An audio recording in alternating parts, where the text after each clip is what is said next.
Hey, Mark. Hey, how are you? Would you rather install a roof in scorching heat or freezing cold? I like it cold, so I'd rather it be cold outside.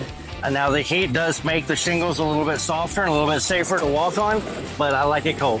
Are you more of a morning person or a night owl? I'm a night owl. I am definitely a night owl. What about coffee or tea? These days, coffee gets me gets me a little bit more energy during the day. Yep. And if you could have any superpower, what would it be?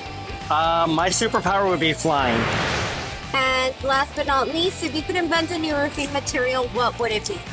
It would be, and something that I saw recently online was somebody had shingled their home in recycled tires.